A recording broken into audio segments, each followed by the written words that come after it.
Yo guys, what is going on? Insanity coming at you today with my final impressions and review of Quantum Break. Now, you can start picking up this game on April 5th exclusively on Microsoft platforms, so that would be Windows 10 PCs and Xbox One. If you don't own one of those, you're kind of left out in the dark on this one, but that's okay because almost everyone has a Windows 10 PC these days anyway. So with that being said, this comes from the lovely people over at Remedy Entertainment.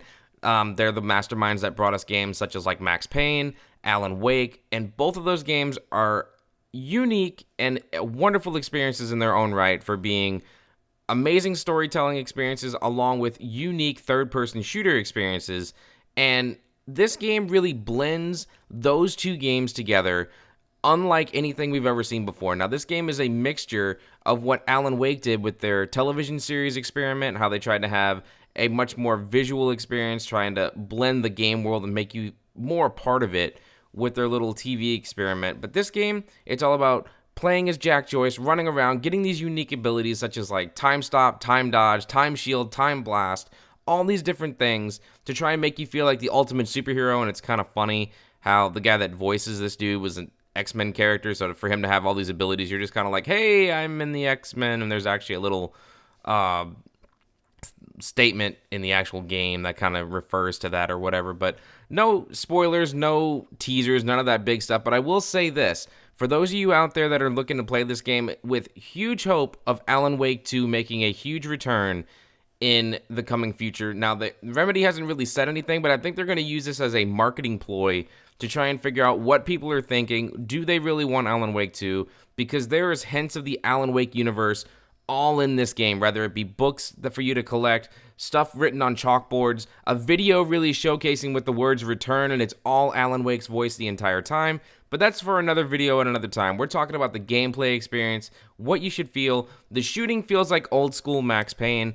The time stopping and being able to freeze enemies, those who don't have the same abilities as you, like whenever you just saw someone die just then with that jetpack on their back, that means they have the ability to basically time dodge, run really fast, and run around the world, and they can't be affected by any of your abilities at all.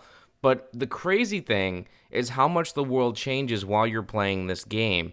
You can be in one spot, and if you're not using your abilities correctly to stop an object or move an object around, there's a possibility that you will die instantly and you'll have to go back and try this all over again. Now, the majority of the time I was playing this game, I was playing it before the launch day patch came out. So there were a lot of visual issues. There was a lot of stuttering in cinematics and things like that.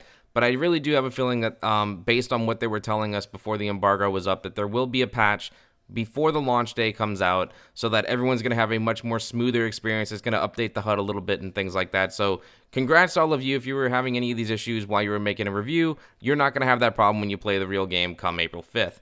Now, with that being said, let's talk a little bit about the TV side of this game, because there's these sections after you finish an act, you'll play a junction. In the junction, you'll have an opportunity to make a really big vital decision, and it's going to affect how the television series plays out, because in between each act, you'll play like a 20 to 35 minute video, and it really gets you deeper into the way Monarch Solutions is working, how the company's going about their daily business, what's going on, how time and the fracture from all the things that are going on in the game is affecting the company, and where the actual world is headed thanks to this big fracture in time. I mean, it's really interesting, and it's a really unique way for Remedy games to try and tell a story from two different perspectives.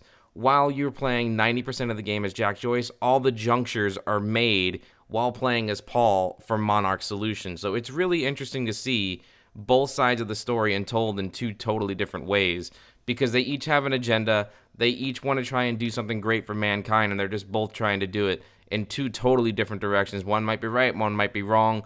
No one really knows what's right or wrong until the end of the game anyway. But overall, I would definitely have to say, if you're looking at this game as a third-person shooter experience, you're really going to enjoy it. If you want a very unique storytelling experience, this one is hands down one of the best storytelling experiences of this generation thus far.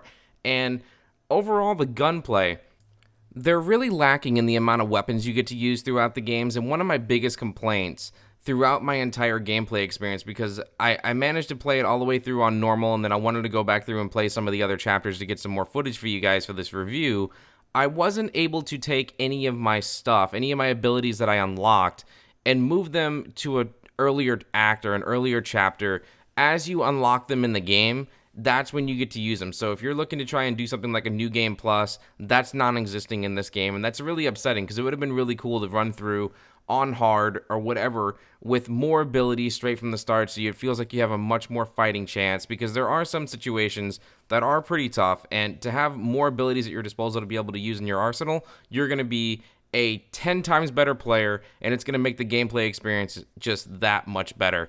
Overall, guys, I would definitely have to say this is a huge, monumental game. Will it become a series? I sure as heck hope so. There is so much more to be told. I would love for them to make like a little mini TV series in between while making these games, and I just can't wait to see where the series goes from here, because I want more Quantum Break.